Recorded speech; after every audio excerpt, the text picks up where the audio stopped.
Welcome back to the Fit Minute Podcast, fitness for real people, with your host, Gabrielle Mazar.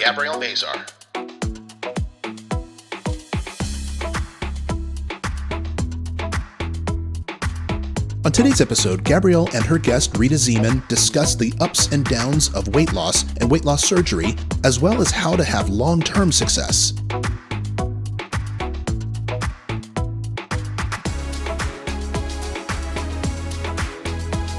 And now here's your host, personal trainer and stretch therapist, Gabrielle Mazar. All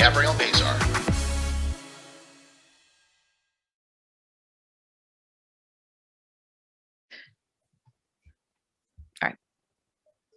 Welcome back to the Fit Minute Podcast, Fitness for Real People. I'm your host, Gabby Mazar. And on today's episode, I have a friend of mine, Rita Ziman.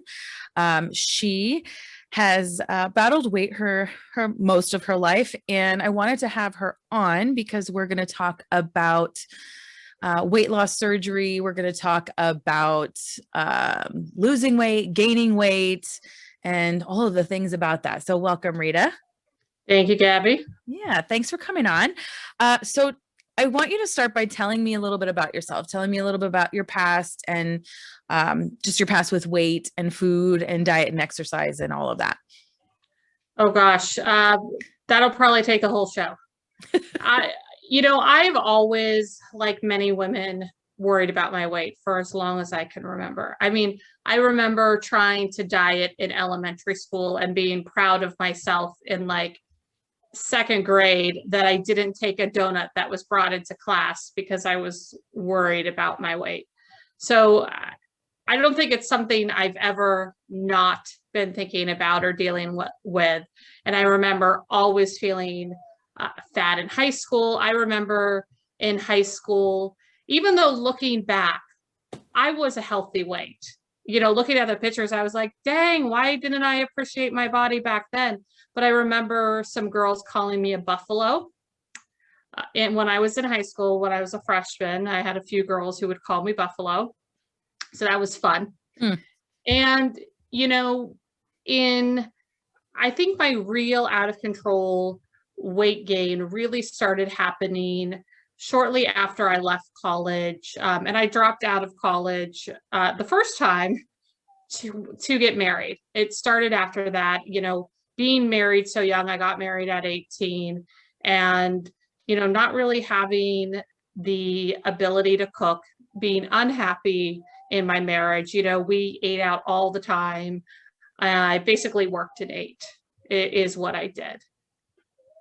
Yeah, I mean, I think most women, if not all, can relate to that. Even if you are a healthy weight or even if you're thin, we still have this image of ourselves of where we want to be or where we should be. And what's funny about it is you look back, 10 years later and you're like, oh my God, I wish I could be there. Oh my God, I wish I could be there. And, really we should be happy with where we're at right now. And that's what would probably lead us to have a healthy relationship with food and a healthy relationship with exercise and a healthy relationship mentally with ourselves. So it's interesting that we even have that as children, and that's even an issue when we're kids and calling other kids names and talking about them being fat or overweight, and it shouldn't be like that, right? Definitely not. Yeah. So you have done a lot of things to lose weight over the years. But previously to being a client of mine, years ago, you dropped a lot of weight, correct? I did. When I was about 25, 26, I tried to start eating healthier. I actually went vegetarian for a period, and I dropped about 75 pounds without what felt like no effort at the time. Right. Well, it's a little less effort when you're a little younger, right? Yeah. The joys of being 25. Right. So then you lost all that weight. And then after that, it slowly started to gain it back, getting back up to probably the highest weight you'd ever been. Yes. Yes. And I'll actually say, at that point, I had a tummy tuck. I, lost 75 pounds. I was 25. I thought I was doing pretty well. And I ended up having a tummy tuck because I thought that I was going to be that weight forever. Yeah. And still not perfect, right? It's still not perfect, but dang, let me tell you, I had a lot of attitude for a little while. Yeah. So what do you think led to that future weight gain after losing all that weight? Well, I think at the time, one, it was, I mean, I was 25, and so it dropped off easy from making, some small changes. And, I was eating healthier. I had a gym at work, which was really nice. I would go down and kind of just run on the treadmill. Well, run, walk, let's be honest, during lunch. I'm not a runner either, so don't, yeah. And then I would, go home and, cook a little bit. What ended up happening is when I was about, and I'm trying to think here, probably about 28, I actually went through a divorce. So I became, a single mom. I, was raising my daughter. I had just finished grad school.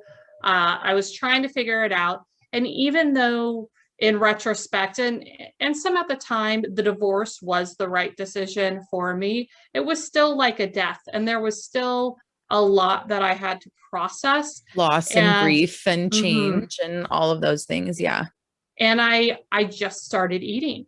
I just started eating, and I became, very unhappy, very depressed. And I was diagnosed with depression back when I was 12 years old. So that's something that's to this day present in my life that I have to work to manage. And I ended up gaining a lot of weight. And then in 2013, that was the highest weight. Up until that point, I had gotten to about 320 pounds. So 2013, I would have been about 33. So over the period of 5 years, I pretty much stayed at home. I kind of disassociated a lot from life. I would work because I obviously had to keep a roof over mine and my daughter's head. And, but I would get home and I would zone out. I would use food to zone out. I'd use TV to zone out. I just tried to mentally check out from a lot of things during that period of time. So what would you say was kind of your breaking point? For me, a lot of the breaking point came when I realized I couldn't fit into normal society, right? I was having some medical issues, and this was, closer to the time where you and I met, but I was starting to have these medical issues, and we were trying to give me some medical testing, and trying to wait in the doctor's room or the waiting room was impossible because I couldn't really fit into a normal sized chair. It was painful for me, but also I remember they wanted to give me, I think it was an MRI or a CT. I can't even remember now. And we had to discuss if I was even going to fit in the machine. And so when you're getting too big for like medical equipment, that was I knew my health was in jeopardy. I knew wasn't doing well in that regard. But when you can't get a diagnosis because you can't fit in to have a test done, that really starts to get problematic. Yeah, I remember you telling me back then, and that it really resonated with me when you were telling me about going to the doctor's office and how much you hated doing that solely because you don't fit in the chairs. And that just, it breaks my heart because it's not something that most people even think about. And that's something that you're dealing with every day, right? Dealing with, Right. Getting around and even having, like having to fit into a machine just to get a diagnosis when you're already feeling like death. Miserable. You're miserable, you're unhappy. And then they're like, oh yeah, we can't do this. So I remember that. And I think people think I was being dramatic about that. They can't really wrap their head around that. I remember when I was out here before when I was kind of starting the weight loss journey, but this was 2018. You and I had been working together for a little while, and my mom had flown into town, and I ended up getting really sick.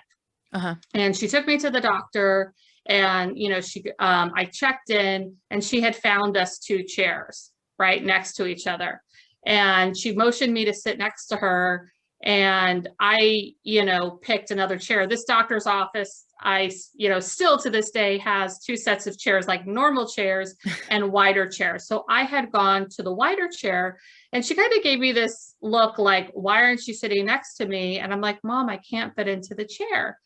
And, she kind of gave me this look like, stop being dramatic. It's just a chair. You can fit in the chair.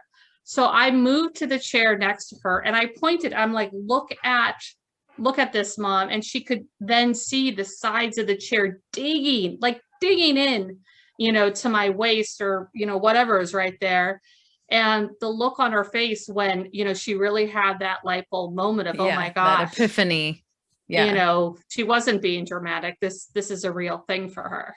Well, I think it's hard for people to understand unless they've been in your shoes. It's a very difficult thing for people to relate to something like that. I mean, even like you have autoimmune disease as well. So sharing that as well, that's something that people are like, yeah, okay, you're in pain, whatever. Oh, you're tired. Everybody's tired. Great. Good for you. But until somebody has been in those shoes and seen and felt what you feel, it doesn't click to them. So for her to have that epiphany moment, like, hello, look, it doesn't, people just don't understand. And I think, that's one thing that I really try. To be perfectly honest, before I got sick, I didn't understand either. To me, I wouldn't have been able to relate to you at all because I had never been there. I had never struggled the way that I struggle now because of my illness. And, it's one of the things that I'm grateful for because of it, because it really brings you down to earth. Like you're not an exception to the rule. Just because you are over here doesn't mean that you can't relate to this over here. So you coming to me and saying those things from day one, what's funny to me, day one, when you came, you're like, I want to come every single day and I want to do this. And I was like, okay, let's slow your roll here. Yeah. You were like, maybe not. Because I've seen it and I've been there, and I've been there myself. I know that everybody wants to jump all in and go, head first, but you have to take things a step at a time, which is what I think has really helped you to get to where you are today, is that you really took each step every bit of the way to deal with each one of the challenges that you had, because your weight was not the only challenge that you've been dealing with over the last few years. You're not kidding me. So especially understanding that too, and it can be really discouraging, but commendable to you that you have kept with it. So that being said, you did lose weight before you went to do weight loss surgery. And it's something that I did try to discourage you from, just because, because I wanted you to be successful. Not that weight loss surgery is not successful, but I wanted you to be successful before you decided to really make that decision. But you had gone to a weight loss surgeon previously to even meeting me. Can you explain, the process you kind of went through with that and why you decided not to go through with it then? Yeah. So back in 2013, when I, mentioned I had gotten to 320 pounds ish, I started a program, when I was still living in Los Angeles, through Kaiser for the bariatric surgery. I was looking at, and there are 2 types. Well, there's more than 2 types, but 2 types I was considering, either the gastric bypass or the gastric sleeve. And so I went through this program, and I really have to commend Kaiser for having an amazing program. It was I want to say it was 12 weeks. It was mental health related. It was food related. It was, all these things. And I ended up losing, I want to say I got down to about 280, I think, right around during that time. And I got clearance for surgery. I did all the things. It was quite a robust program. And then there were a couple things that happened. One is I was really scared of having surgery. I was scared of having surgery because when I had the tummy tuck, I had had a complication that required me to go back in for an emergency second surgery because I was bleeding internally. So I had a lot of fear around the surgery. The other piece was that there was a part of me that knew I wasn't ready. You know, a lot of people, and, you know, to be on my soapbox for a second, it's one of my pet peeves when I hear people talking about weight loss surgery as the easy way out, because let me tell you, having gone through it, it is not the easy way out. If you don't do the work day in and day out, you're not going to have a result. You know, it's what they talked about was it being part of like a stool. The weight loss surgery is one part, but these other things are the other. And if you don't have them all, you're going to fall off your dang stool. Yes. Yes. So there was part of me that knew that I still had up here in my head a big problem with food. I still used it as fun. Probably that was one of the big ones. I still used it as comfort. I still used it when I was stressed, when I was bored. Coping. Coping every type of way you could cope. I still had this thing where my tie to food was extreme. Like I recall more than one occasion where I would have a really bad day and I'd go to a restaurant and order something very specific. You know, it had to be this with this and this.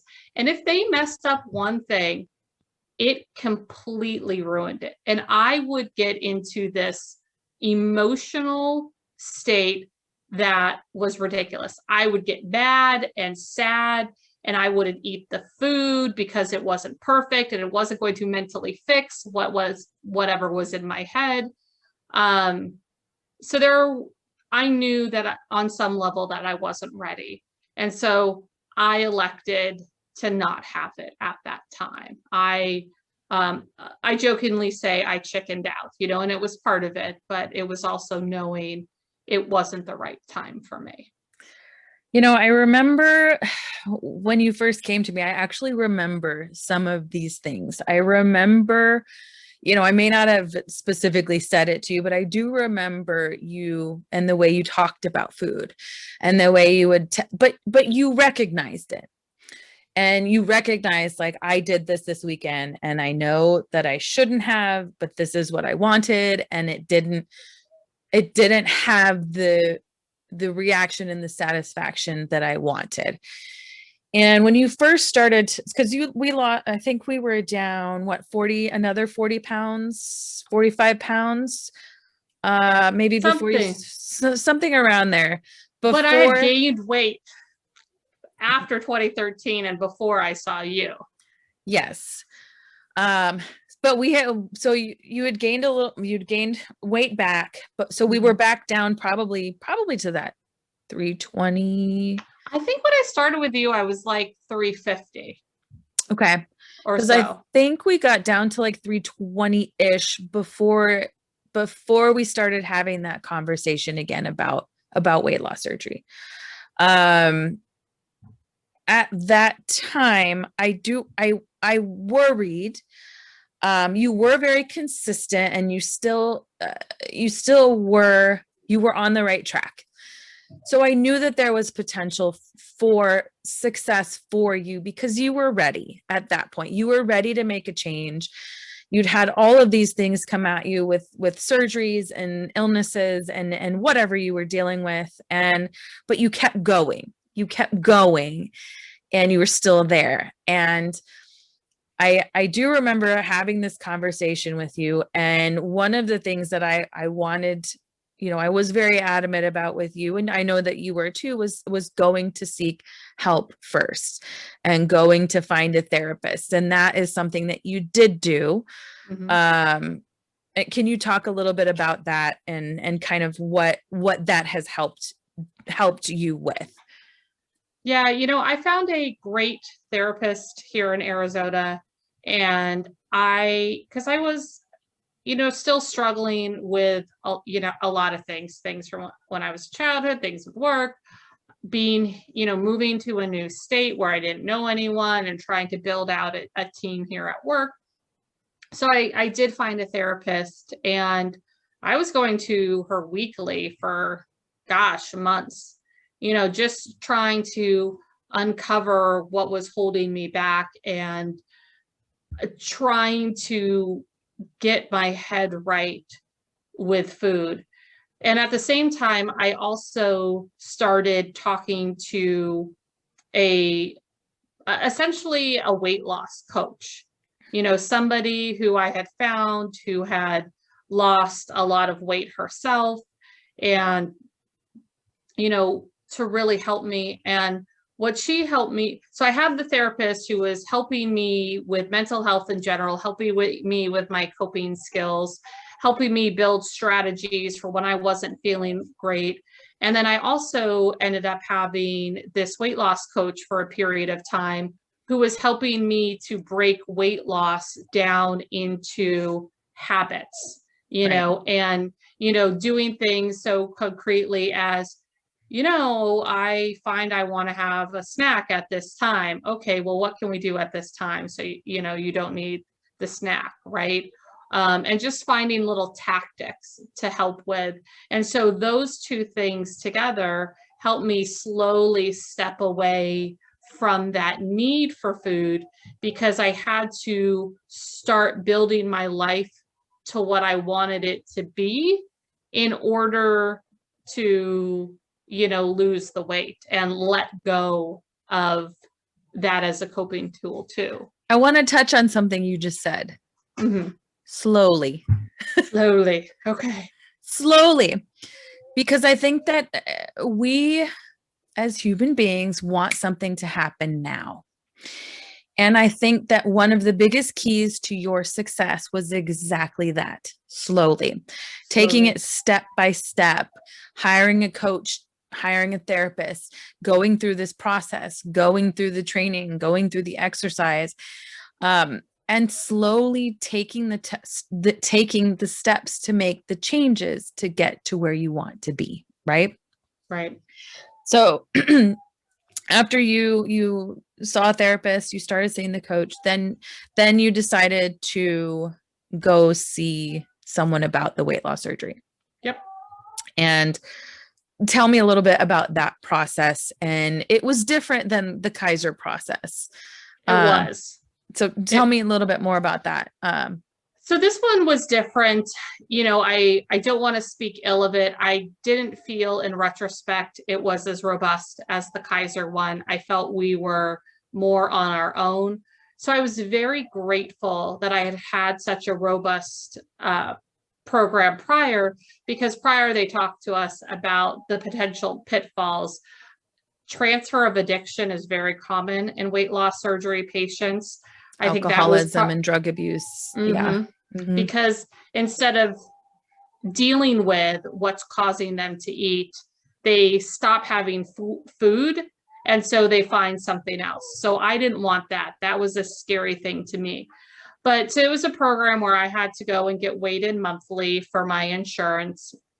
And I went ahead and did that. And between when I started there, so between my highest weight and my weight loss surgery date, I lost about 85 pounds. I started the program itself. I lost from the start of the program to the weight loss surgery about 54 pounds. So that was nice. So I got to basically 300 pounds on the date of my weight loss surgery. And it was something I felt a little more on my own with. But, because I had been using these other tools, the therapy, the coach, the seeing you to start getting that exercise. Because you remember when I started, I couldn't really we had to do all of my weights sitting down. Yes. I was sitting down. I had to do exercises on that big I don't even know what that was. What was it? Caroline's, that big blue thing. Oh, a big, yeah, like it's a big table. Yeah. Yeah, big table Like she had. chiropractic table type thing. I love that thing because it was the only way I could do things, but I couldn't walk. I could barely walk around my block. Right. So you really, I mean, you were starting from zero. You were starting from ground zero in a very, very difficult, hard place. And that's a very hard place to get out of, because you get there and you get stuck. Like you're saying, you couldn't even walk around the block. And I know, I guess I'll say I could, but it caused me intense pain. Right. Well, even exercising with 2-pound weights was causing you intense pain. It was rough. It was really rough for you. But again, I knew you were ready because you kept going.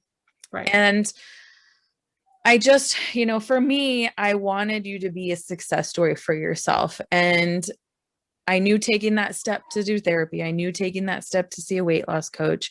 And I knew, even though you had told me that this program was not as, what's the word? I say robust, but you can use robust any word you want. Like we're talking about a fine wine, but robust. But you had already been through that program, so you also knew that and were aware of that. I think going into it, you were kind of more prepared mentally, you were more prepared physically, you had lost the weight, and you were doing all the steps and using all the tools. So after your surgery, so you would plan the surgery, you had a couple surgeries prior to that, not related to weight loss, but something you had to deal with. I mean, they were and weren't, right? Do you remember? Because do you remember how every exercise I did with you caused me low back pain, even when it shouldn't be causing me low back pain? Yes. And because I had stopped taking care of my health for however many years, that was evident by the weight. But I finally saw a doctor. Remember, that led me to this, that led me to that. And we found out that I had all those kidney stones. I was like riddled with kidney stones. And what we didn't know was part of the pain working out was actually my kidney stones. You remember, after I had that surgery, it was easier for me to do things, that I was experiencing less pain. Yeah. So that taught me that it's all connected. Right. All of this, we have to be taking care of ourselves. Absolutely. Because it bleeds into everything else. Absolutely. And it's not even just when you say it's all connected, it's not even just the physical aspect of it. It is also the mental, because it's very taxing. You know, you're, and it goes full circle, right? You know, your depression, your traumas, all of that leads you to food. Your food leads you to weight gain. Your weight gain comes back full circle to pain in the body, to the mental, and it's just this cycle of going round and round and round, and which came first, and how can you stop it, and at what point does it end? Right. So you're right. And because of the weight with the kidney stones, you had to have the surgeries with the kidney stones and all of that, and then we move forward, but you still decided to go forward with the weight loss surgery. And I want you to kind of talk about the process during and after, and what you went through, and how much weight you've lost since then, where you're at today. So, when I got cleared for surgery and got my date, you have to do a liquid diet for 2 weeks. So that was really interesting. And that was something that I never thought that I would be able to do. But I did it. I had a liquid diet for 2 weeks. It was not fun. It was less unpleasant than I thought it would be, to be honest. But I think some of it was just proving to yourself that you could take control of your life, and of course, there's that whole debate in the diet world about restriction and blah, blah, blah. And what does that lead to? And so this was not a lifestyle. And, I went into it knowing this was a pre-op purpose, right? So I did that. And then after surgery, and I was very, very lucky with my surgery. Everybody has a different experience. I'm a part of a bariatric support group on like Facebook. So you Which hear, I think everybody that goes through that needs to have. You have to Yes. have that support before, during, and after. You have Yep. to have that. You have to surround yourself with people that understand what you're going through, who've been there, who've done that, and can help you to I take think those that's steps for important, success. and it's ideal to have people who have been through the exact same thing that you are, but I wouldn't count you out if you don't. You need support, wherever matter you what. could get it. Yeah. Right. And I feel very grateful that, I have a daughter and I have a partner now who are both very supportive of me. So that, is something that I didn't have back in the day, I feel like. But so I went through the surgery and I was very lucky. I had the surgery at like 8 o'clock one morning and I was out of the hospital by 11 a.m. the next day because I was like, guys, I am ready to go. I experienced almost no pain with the surgery. I got up and I was walking right away. I was sipping my water. So I had a really good experience in that way. And a lot of people don't have a lot of pain with the gastric sleeve, but people do. So everybody's experiences vary in that. And then from there, I was on a pureed diet for a while. So that was interesting. We were making like egg salad and blending it up in our little Ninja. And, I know. And but you had to, you got to do what you got to do. I bought these glass baby food jars on Amazon. And so we would like make a batch and like portion them out in the jars. So I would have that, or tuna salad or chicken salad, or something where I could get high doses of protein in, with the salads, maybe mayo wasn't the best idea, but you would have those. And I would, eat one of those like 2-ounce jars every few hours. For gosh, I can't even remember now. And then I slowly started to introduce, some weeks in more solid foods, right? You could kind of go from puree to not really puree, but not really solid, and, I still focus on, having protein as much as possible, protein and veggies. And that I think is like one of the biggest changes that I've experienced. I'm not tied to food as much. I still enjoy food, but it doesn't have the hold over me. It does. If somebody gets my order wrong, I don't freak out. I'm like, all right, order wrong. Order wrong. And the other thing now is, well, gosh, there are so many things. We pretty much cook almost every meal we have. Mm-hmm. And the thing that I keep wanting to say, but has moved down the list, is instead of now stealing fries from John's plate, I'm stealing his broccoli and green beans. I'm like, ooh, green beans, give me the broccoli, give me the green beans. And it's funny to be the person who lived on fast food, lived on eating out, and who's now like, ooh, look at those green beans. Those are looking pretty tasty. It's such a switch to me. Yeah. I think it's really cool that there are new things that you enjoy, foods that you enjoy, but you don't put so much clout in it. It's right. Not like, is that my dog? No, it's my dog.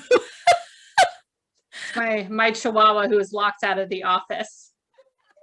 I was hoping he would settle down, but I guess not. Okay. Mine's locked out of the office too, and he was doing it earlier. So anyway, moving along. So trying to yell at him to shut now. Yeah. Okay. So anyway, you've been through the surgery. Your recovery was pretty good. Yeah. You didn't have a really, really rough time. And a lot of people I know have a hard time because one of the things they don't do is actually change their habits and change their diet. And that actually is it makes it much more difficult because you cannot eat the same. Your body literally cannot process foods the way that it did before, no matter which one you get. If you get the Roux-en-Y, which is the bypass. Yeah. They're literally taking out part of your intestines. Yep. And they're reattaching them. So you bypass. And that your body is not getting the amount of nutrients that it needs. For the gastric sleeve, they're just making your stomach smaller.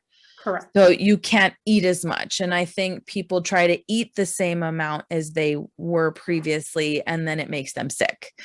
And I think that is really one of the big differences between when I was first approaching it and when I wasn't, because I was of this mind. I was more of that mindset of, oh, I'm going to get this, this will fix me, you know. Whereas when I went through it the second time and I was on the message boards, I recognized people who were sort of Rita version 1.0, because I saw people. So part of the program was you couldn't gain weight. So between my weigh-ins, I could stay the same or I could go down slightly. But if I gained any weight, I had to start the program over. And I knew this, and they were very clear about this day one. But despite that, I would see people in the support group saying like, oh my gosh, you know, I have my weigh-in in a couple days and I've been eating poorly. You know, what can I do to get under so that I could have a successful weigh on it? And I would see people recommending, oh, you know, go to a liquid diet, or, you know, take diet pills for a few days, or what is the other thing? Like laxatives? Yes. Yes. You know, so you could have or like the wrestlers, like when the wrestlers get in sweats and yeah. And people would recommend that to each other. And, you know, my thought, and, you know, I kept my mouth shut because it's, you know, none of my business, but like, I knew that for me would be the wrong approach, because that would still be the old Rita, you know, who wasn't realizing that the surgery was just part of the process. I still have to do all the work every day for the rest of your life.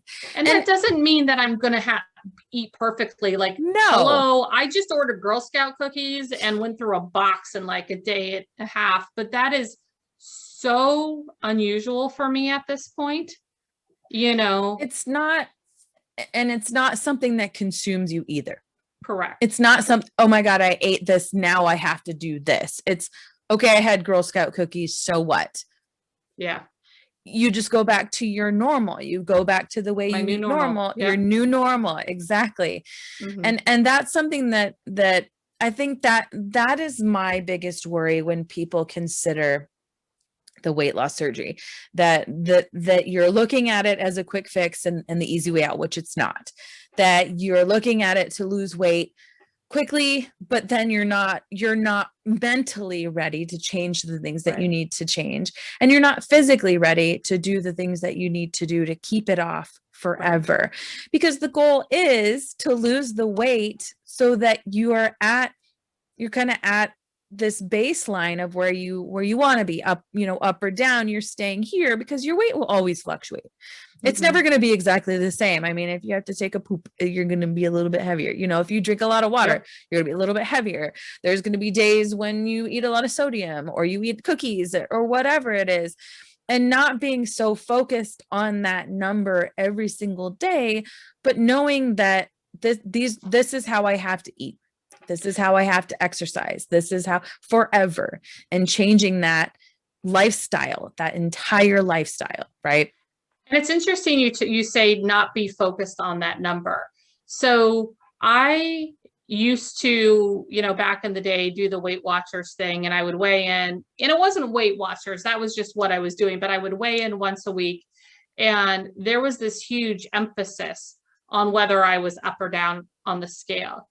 And since I started this journey, and, you know, this works for some people, it doesn't work for everybody. And I think that's part of the problem, is you've got to figure out what works for you up here. I weigh myself now every day. And at first that was weird, but it actually paradoxically took away from me the power of the scale, because now it became just a number. Instead of like every Saturday weighing in and, oh my God, I was up 2 pounds or I was down 2 pounds, I saw how my body kind of would do this, but I would log it in this app every day. And while it would do this, it kind of, would do this trend line downward. Yes. And so now I'm not as nearly as attached to that number, especially when I can think of, okay, well, I had a box of Girl Scout cookies over the last day and a half, so I'm up 2 pounds. All right, or whatever it is. For me, with my rheumatoid arthritis, if I'm having a flare up, my scale is going to be up. I know that. If I haven't slept well, my scale is going to be up. I know that the next day. And so I can piece these things together, but see that general trend line going down. And that's also why I'm so much more protective now of certain things. Like I'm a maniac about my sleep, and people make fun of me for my routine, but I can tell you, if I don't sleep well, if I go to bed too late and still have to get up for work the next day, I'm going to eat more the next day because my body is looking for some other type of fuel. So I try to string all these habits together, because that's what supports me eating well and feeling good in my body to be able to, put all these things together. I love that you said that. I love that you touched on the line going down, because that's also something that we discussed about for a long time too, because I remember when you were going through the Weight Watchers and you didn't want to go and you were so discouraged, and I was and that's one thing that I tried to emphasize to you then. And when you started doing the weight bleh, bleh, bleh, when you started doing taking your weight every single day, that's when you did start to notice weight loss is not linear. Nope. It's not a straight line. It's not going to be, I think we put that in people's heads. Oh, lose a pound a week. Well, you might lose 5 pounds one week and gain 3 the next week. And then you might lose 1 pound and then you might gain 4. And then you might lose 5 pounds again. It's very, very up and down. Like you said, if you, depending on your sleep, depending on your rheumatoid arthritis or your, whatever you're going through. If I'm in a flare too with my Hashimoto's, I know I can tell in my face, like my skin is tight on my face. I can tell in my belly. Or if I eat something and it's like, now you're a blowfish, right? That it's very discouraging for some people, for a lot of people, to see, okay, I did everything right this week and I didn't lose a pound. I did everything right this week and I gained 4 pounds. But if you're seeing that squiggly line and the connection of all the points going down is making that downward trend, then you are getting to that point of where your goal is. And I don't even want to say necessarily goal, because it kind of puts too much pressure on that one thing, but your lifestyle change is dependent on how you feel mentally as well as physically. And I think that that's really important that you said that. And again, it's not for everybody. Not everybody is going to feel the same way. Some people have the greatest success with Weight Watchers. Some people have the greatest success with, shakes, but it's a matter of what works specifically for you. Yep. Everybody has to figure out what speaks to them. And that's going to be different for everybody. And you mentioned the idea of a goal. I know people used to ask me, what's your goal? What's your goal? Because everybody wanted this like magic final number that I would get to. And that never worked for me, because at my highest weight, I was almost 400 pounds. Honestly, I wouldn't be surprised at some point I had been over 400 pounds, but my highest recorded weight was 385.4 pounds. That was the highest recorded weight that I've seen. And so to think of, well, to get my BMI in a normal range, I have to get down to 160 something. Like that Daunting. was too far Daunting. for me. How does one do that? And so I started, having these mini goals, which is what I guess I'll call them. I remember that one of them for me was 304 pounds. And do you remember what 304 pounds? Because we were going to wear onesies. We were going to get onesies, which we never did, which we really need to do. I already have mine, by the way. You know, yeah, this. I need to, I know, It's I need baby to get blue mine. and it has penguins on it. Right, which I think is what I wanted to get, and then when I hit that, it was like, I wanted to be able to do a zip line. And so that one, your weight had to be this. And then I wanted to, gosh, what was the other thing I wanted to do? I can't believe I'm totally forgetting, but it was something else. I think it was like something at main event, like the rope course I was, gonna do. Like you had to be something.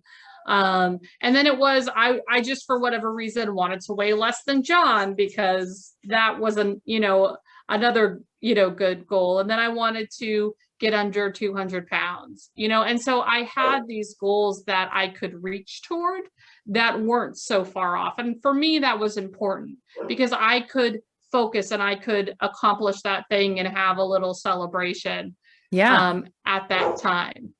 So can you tell me what your weight is today? My weight today is a little up because of the Girl Scout cookies, but I don't really care because this morning I weighed in at 184. Which is under your 200-pound. And that was like under my 200 pounds. Yeah. Huge, huge, huge. I mean, that was so huge and very exciting. And you've kept it off and you've been maintaining this for quite some time. So I want to talk about the skin removal surgery.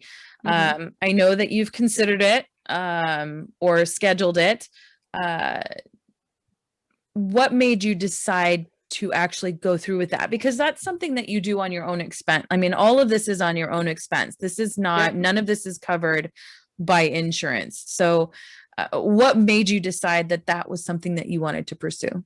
So I'll say that for some people, some of it could be covered under insurance, but your insurance rules depend on your insurance. And it's not going to be a cosmetic procedure. It's going to be, I think they call it a paniculotomy, could be covered under insurance. And so that's removing the paniculus. I did some research, but there were various things that for my insurance, didn't make it doable for me. So the reason I decided I want to have it and have scheduled it is because I had a lot of loose skin. I mean, look, I'll be honest, some of it's totally ego, because it hangs down. I don't find it particularly attractive. Some of it is less ego, like when I lay down, laying down at night, having to actually move my sagging fat rolls now so I could lay down comfortably in a bed is kind of weird. It's like, hold on, honey, let me adjust my fat here for a second. So it's just for me another part of the journey of being able to feel more comfortable in my skin, because there's only so much that Spanx can do. Right. And having, gotten into yoga, having gotten into swimming, it's interesting, trying to find pants that fit, because having that skin, you kind of have to like, go over that. And in yoga, having it fall around me. So tell me, for anybody else going through anything that you've gone through, what would be your biggest piece of advice? Don't give up. Ooh, I like it. I mean, I really think that I think it's a proverb that I've really had in my head for the last few years. I have it on my desk at work. Not that I've been at a desk at a job in a long time, because thank you, COVID. Yeah. Was fall down 7 times, stand up 8. And that's really when things get rough, that's what I think of as, am I going to quit now? Right. And the answer is I'm not, because I've come too far, and I'm finally able to. I remember sitting in my house feeling like my life was passing me by. And honestly, some days I get frustrated right now because I Because sometimes you're sitting in your house, house 'cause we watching, can't do anything. thank you, COVID. But once this is over, I have, really grand plans. Like there are things now I can, get Disney out there and cruise. do. Was it a That Disney was supposed cruise? to be, yes, that was supposed to be for my 40th birthday. My whole family was going to go. We had to cancel it because of COVID.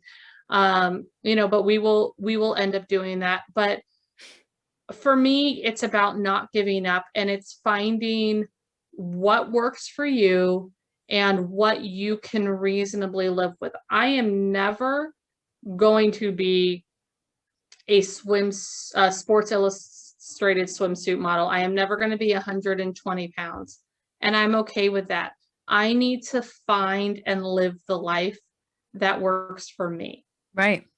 and don't set yourself up for unrealistic expectations. If you are a working mom with 3 young kids, then, find what you can fit and work into your life. And it does not have to be the same as me or anybody else. Anybody else. You cannot compare yourself to anyone because all of our journeys are very, very different. They're all different. That's yes. I'm going to ask you to share some of your resources, like your coaches and stuff, just so that, people listening, if they need help, that they can do that, or maybe some of the support groups that you're in. I'll post that like in the show notes and stuff. But Okay. Thank you so much for coming on and telling your story. I'm really proud of you. I Thank think you've you. done an amazing job, and I think it shows I can see it in your face. I can see it in your attitude, and just how you are has completely changed 180 from the very first day I met Rita. From Rita is not the same Rita. You have a lot more hope, and I think that that's really amazing. And I think that people can really listen to your story and maybe have a little hope for themselves too. And then no matter what it is, maybe it's not weight loss, maybe it's who knows, maybe it is battling depression or rheumatoid or any sort of autoimmune or disease or whatever you have. There is light at the end of the tunnel. And you're right, fall down 7 times, stand up 8, and that 8th time, that could be the time that you move forward. So thank you so much for coming on. I appreciate it. Absolutely. Thanks for having me, Gabby. You're welcome. Thanks everybody for listening. I will post more information in the show notes for you. And if you have any questions, always feel free to contact me. Thank you so much for listening to the Fit Minute podcast, and we'll see you next week.